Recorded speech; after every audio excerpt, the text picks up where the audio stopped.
Yeah, and inflation, like that, what he's right on that. And I think if someone who was the nominee had focused on a couple of these issues earlier on and differentiated herself from the last 4 years, might have been different. All right, John Decker, thank you. All right, I believe we have Alicia Preston Xanthopoulos. Oh, she didn't. She make them all, but she will call back. And we went a little bit heavy in the last segment, Seacoast Online. But check out Alicia's stuff at Seacoast Online. She does some great pieces and thought provoking pieces. Dr. Vikram Manchramati is going to join us in a little bit at the bottom of the hour, but we did go a little bit heavy. But I do want to just reiterate because we want to get the nominations up. And I don't know, J Dog, I remember from last year or two when we did this with Great Bay Spa and Sauna, one of our great sponsors over in Portsmouth, the hot tubs for heroes. I don't want to put a retail cost on what we're giving away, but I do believe, J Dog, I do believe I don't have it in front of me, so I don't want to be wrong. So I stand to be corrected. I want to preface that or disclose that. But I believe these are well over 15, closer to $20,000 than like 10,000 or below. These are beautiful, state of the art, medicinal. And when I say hydrotherapy, it's like the fighter jet seat in the corner or the corners when you want to sit in it. They have, these the nicer showers, they call them rain showers with the waterfall stuff coming from different shoots in the shower and your back and your neck and your, the disc, and you have a tough day, your neck is sore. You get in these hot tubs, I got to tell you, they're state of the art, so it's high tech. They're beautifully made. They're bigger than I thought. It's like an addition to your home. But when you get in there, if you have like an L3, L4, L5 sore, or you're not herniated, but what do you call it? Like a bulging lumbar disc in your back, and it's driving, getting nerve pain in your leg.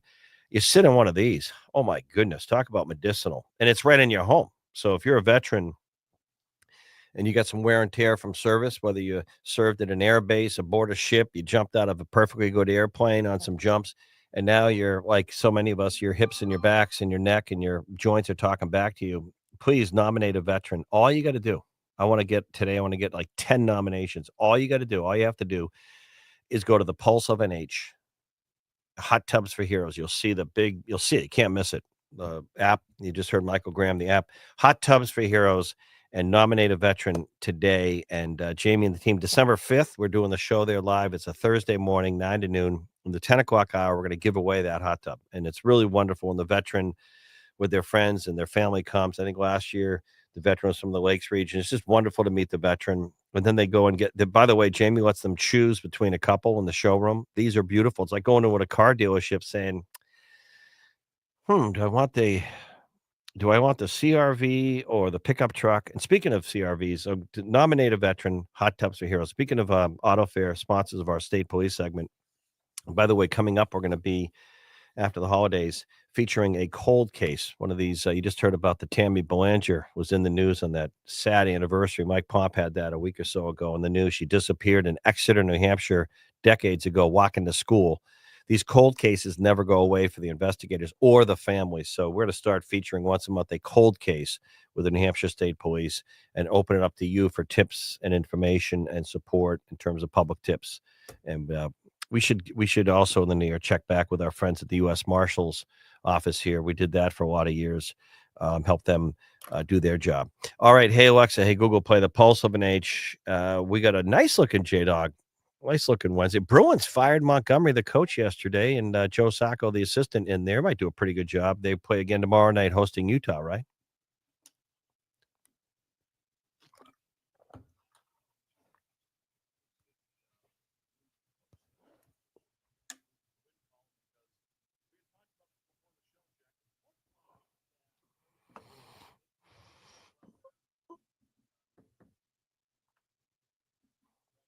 Yeah, the captain. I think, yeah, I think he did. It's tough. It's, yeah,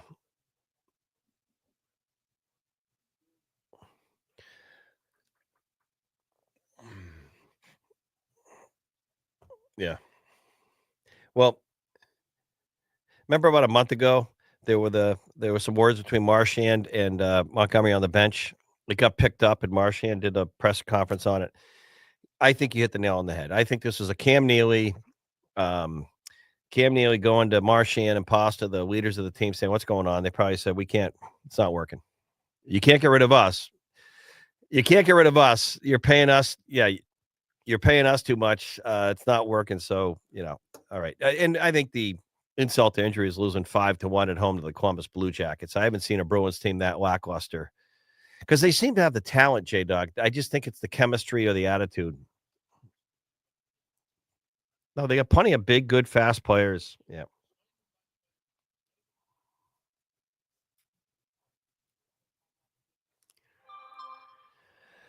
No, I agree.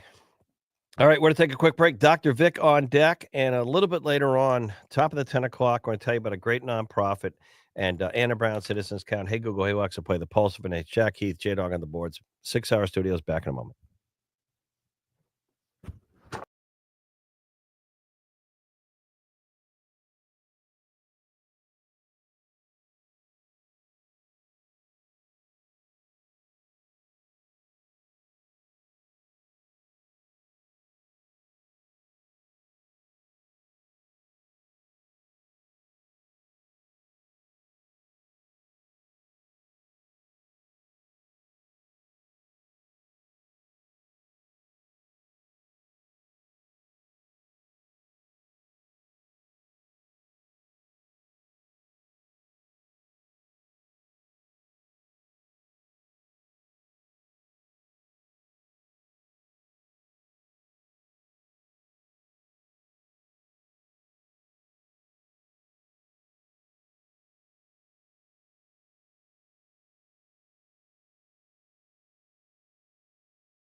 Hey, Jack Heath here on my show, and we're thinking of introducing a brand new segment. It's called Missing Political Celebrities.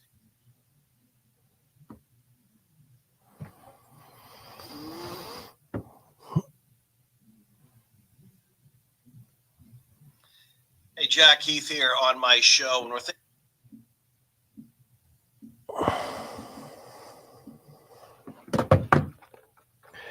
I was thinking of going to do one of these. We're doing some of my YouTube, some of the videos we're putting out on Instagram and YouTube and Facebook, and thinking of adding a segment to the show, missing political celebrities. So, like, yeah, we haven't seen since the November 5th election, the actor George Clooney, Liz Cheney, Oprah Winfrey. I think she might have been seen coming out of her health club in California. Actor Robert De Niro or Nancy Pelosi. They're the top 5 missing political celebrities out there.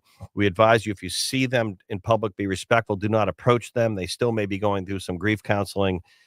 contact us here at the Pulse of an Age. Love to get them on the show. Talk a little bit about their reactions to why it was such a red wave. We're looking for your help. Um, sort of tongue in cheek there. Dr. Vic Manchomani, regular contributor. Good morning, sir. How are you? What do you think about our new segment there?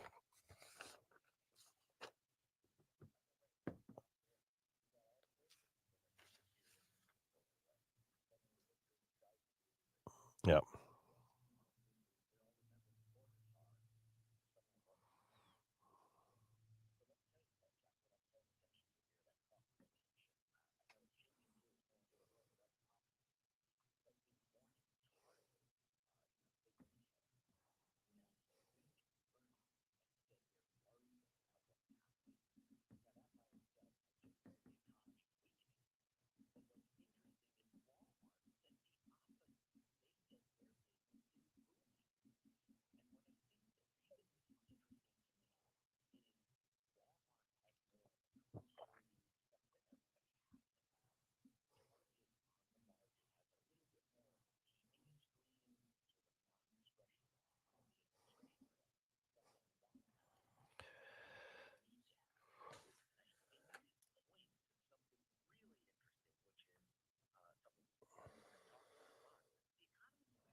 Yeah.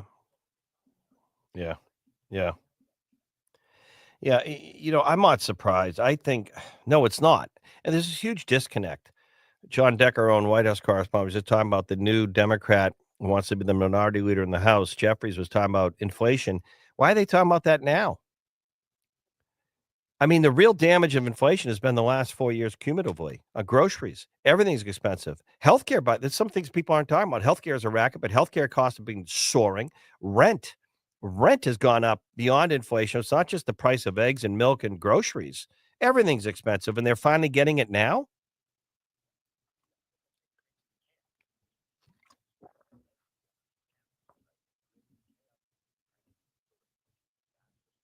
Well, no, yeah, well, it was, yeah. Well, how about the trillions and trillions and trillions of waste federal spending and all those bills? You know the funniest one that everyone forgot? I just don't forget. I'm just blessed, I guess, with a good memory still. And I just laughed at the time.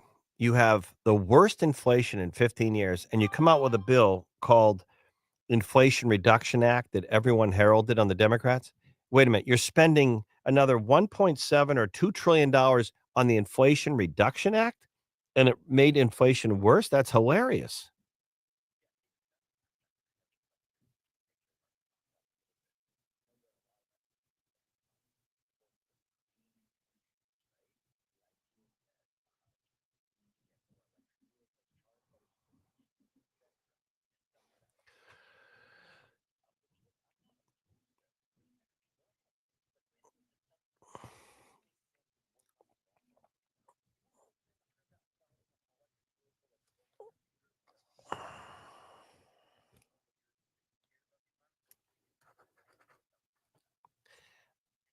It,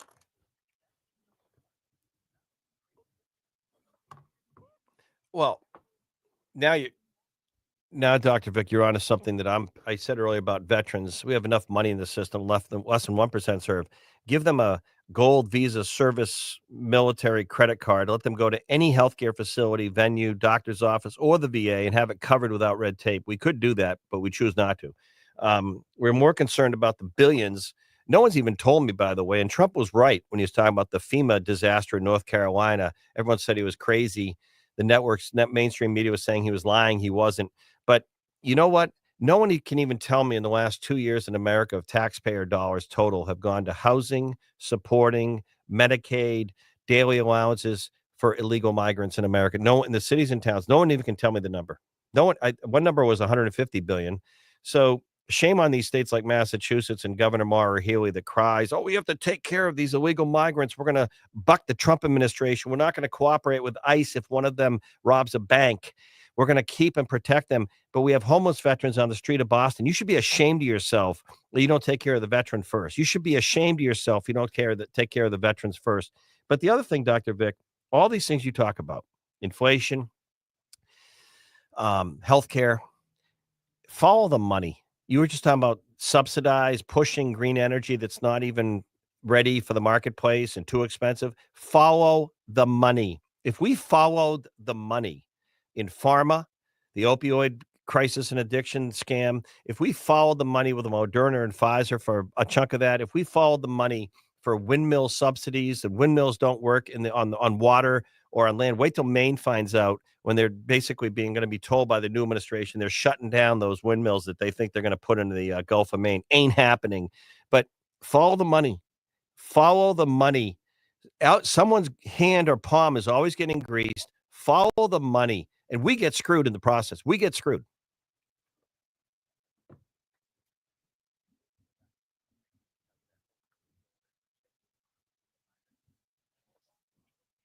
Yeah, 13-0 vote on their council. Well, you know what? It's Los Angeles. They've been in decay for how many decades? I was going to say this morning. I'm glad you brought up Los Angeles, Dr. Vic. Years ago, when I was the news director at WMUR TV, we had a regional, we used to have these TV news director conferences, and it was in downtown LA. Okay. And I stayed in a nice hotel. We had our conference. So you had TV news directors from all over the country, network, local. Okay. And I'm in the hotel. And at 2 or 3 in the morning, I hear this noise outside my window. I'm like on the 12th floor, downtown LA. And I look around, there's fires everywhere. I felt like I was in the Middle East. There's fires everywhere burning. There were just criminals outside burning cars in the parking lot. A store across the street, a retail like little store was on fire. A car in the middle of the road was on fire. All I heard was sirens. I thought I was in a war zone. That was a lot of years ago in LA. Why the hell would you want to live in Los Angeles, California?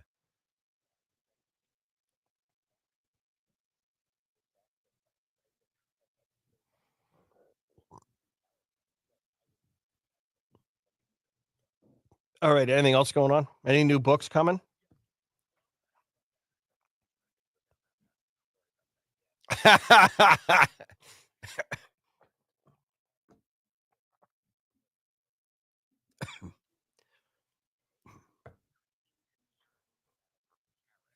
Yeah.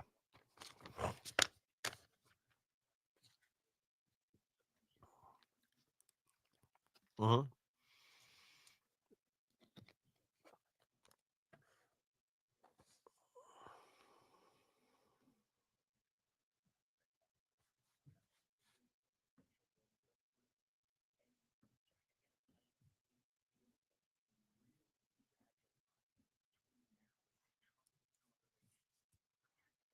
Well,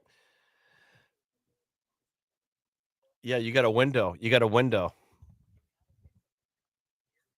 Well, how about this one? I mean, Zelensky, Ukraine firing long range missiles into Russia.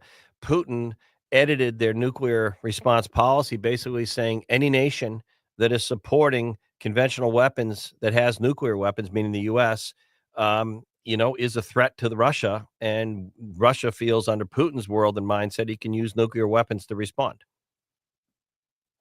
That's pretty scary. Do you think Trump's going to be able to, even before he gets in there, talk to Zelensky and Putin and try and calm this thing down or not?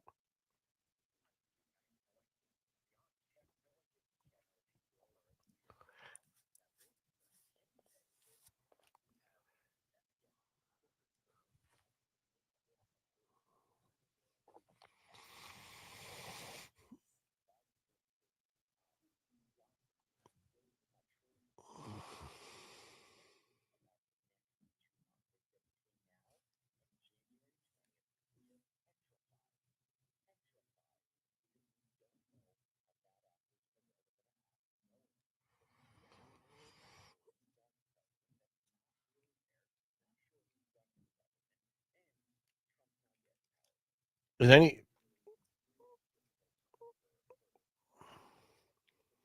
anyone has seen or heard from Kamala Harris? All right, Dr. Vic, thank you. All right. Take a quick break. Hey, Google, hey, Alexa, play The Pulse of an H. Also on YouTube, the channel, The Pulse of an H. Back in a moment. Hey, Harry.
All right, we are back on a Wednesday.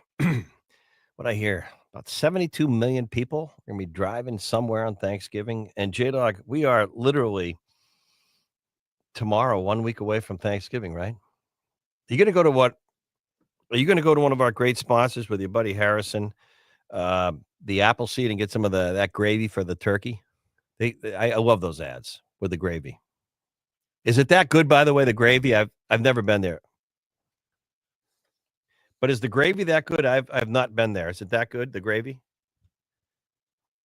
So I love the ads. One way, so a lot of people are going to be out and about. It's always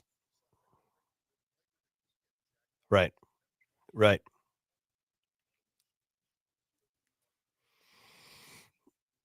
Yeah, yeah. I think it's going to be big numbers, people getting out and about. It just seemed that I think with the election and the buildup, and we had so much going on, and then all of a sudden that was here, and then the really the stunning aftermath, people trying to absorb and figure out what happened, both sides. And independent voters. I mean, everyone. And then, of course, we get a little bit of a breather, and now we're at Thanksgiving, and then the year does move quickly. And it's interesting. Dr. Vic made a very interesting point. There is this window now, right? Between, I mean, Trump visited with Biden at the White House after the election, and they promised to work together on transition, a peaceful, positive transition. And let's see if that happens. I hope it does. But, there's this window, and Trump's moving very fast, really lightning speed with the nominations, and all that's gonna get underway. And then, of course, the holidays. It's hard. I don't wanna rush any of it. I think this is a nice time of year to enjoy. I can't believe we're this far into the NFL football season, J-Dog. I really can't. Kicking off a new week Thursday night. Thursday, and, of course, Thanksgiving, you got, what, 3 games? And J-Dog went over that yesterday, so busy time. But, I wanna also mention the next Tuesday, not to get ahead of ourselves, Amanda Grapponi-Osmer and some of the community college presidents, we're gonna wrap up last Friday's Bringing Back the Trades. We're gonna do a post, interview on how many scholarships were given out, more than double of what was the goal of $50,000 dollars in trade school scholarships given out to young people. There were there's almost 5,000 young people there last Friday at New Hampshire Technical Institute in Concord for the Bringing Back the Trades trade show. 80 companies or businesses that take part in the trades. It was just refreshing, um, awesome. I mean, it's hard to come up with the descriptives on how cool it was to see so many young people gathered in one place with smiles on their face and optimism and hope, looking at all these great opportunities in the trades. And we were able to give away, Amanda, I think it was $110,000 in scholarships. So next Tuesday, we're going to do kind of a rear view, talk about how many schools were connected virtually or how many schools sent students that day as we're bringing back the trades real time. And Amanda will be in our studios next Tuesday, and we're going to talk about continuing this because it really was so successful, and it's going to continue on its own because the economics are there. The marketplace is driving a change in education here in New Hampshire. And let me take a moment on that in some commentary. The marketplace will, whether you like it or not, it's like high and low tide in Great Bay or the ocean. Mother Nature, gravity, powerful movers, and the marketplace and the economy and inflation are going to force changes, and they are doing it right now. People don't realize this, even at the elementary school level in New Hampshire and at the community college level, as it pertains to new enrollments in our four-year colleges like Durham, University of New Hampshire, Plymouth State University, or Keene State. More families, because they have no choice, economically speaking, hence the marketplace, are looking at, or young people or people middle age looking at career changes are turning to the community colleges first. This is very important. And some people may have their ego, their feathers ruffled.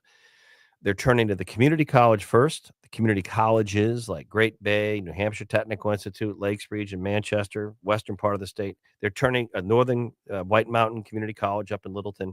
They're turning to the community college option first for a 2-year affordable degree rather than UNH Durham, Plymouth, or Keene. And I'm not saying that's good. That's reality because they can afford it. They can afford a 2-year degree program, graduate with an associate degree, and get almost an instant job, maybe even before they graduate. It could be in radiology, healthcare, automotive technology, HVAC, plumbing and heating, electrical, all these trade, culinary, hospitality, all these trade jobs start at 75, 80, 90 a year start, and within a year or two be well over 100 grand. And your cost was what? Less than 10 grand to commute to a community college near you and get a degree, not 20, 30, 40 grand to attend a 4-year liberal art undergraduate college when it all in for in-state and out of state. So the marketplace, and then the other thing that's happening, speaking of marketplace and economy, is one of the home builders on leading up to bringing back the trades was telling me in Alton, New Hampshire, he was saying that where he's from originally, that because they had such an anti-development attitude in Alton, New Hampshire for new homes and people to build there and bring in younger families to Alton, they've kind of screwed themselves over, and the high school is trying to survive and stay open because they don't have any students there. So we have declining enrollments in New Hampshire, not only in our 4-year college programs, but our elementary and our high schools, fewer students. So why aren't the school budgets in these towns going down? You know what I think we're going to have to look at in the coming year, because the answer is not cutting like special education funding to public schools. That is not the answer. More kids need that, and teachers. The answer is going to be probably consolidation of some schools. And I saw this growing up. You know, it's amazing how entrepreneurial people were decades ago. We were building a new school, or we didn't need a new school or something, so we split the school day. So I remember where I grew up in Swampscott, Mass, if you got the notice you were going to school from 9 to noon at this school, you did, and then they had a 1 to 4 o'clock session because they didn't have the money to build a new school. So we split our day. That was innovative. That's entrepreneurial. I think you're going to start to see in New Hampshire some consolidation of public schools where the enrollment's going down so much they can't keep the school open. So, you know, kids are going to go to more of these regional high schools. So you might have one high school serving 3 communities like Spalding Regional High School and Oyster River, for example. Then I think that's my prediction. We'll see that. It's just a reality of the marketplace. Reality. And by the way, developers out there in these communities and towns, don't say we don't jump on the bandwagon. We need more affordable housing. We need more affordable housing, and then not have the development and the zoning flexibility in your town for affordable housing. If you're going to walk the walk, don't talk if you can't walk that walk. All right, coming back, we're going to be joined by Michael Denny, talking about a nonprofit. Anna Brown, Citizens Count. Hey, Google. Hey, Alexa, play the Pulse of an H. Back in a few.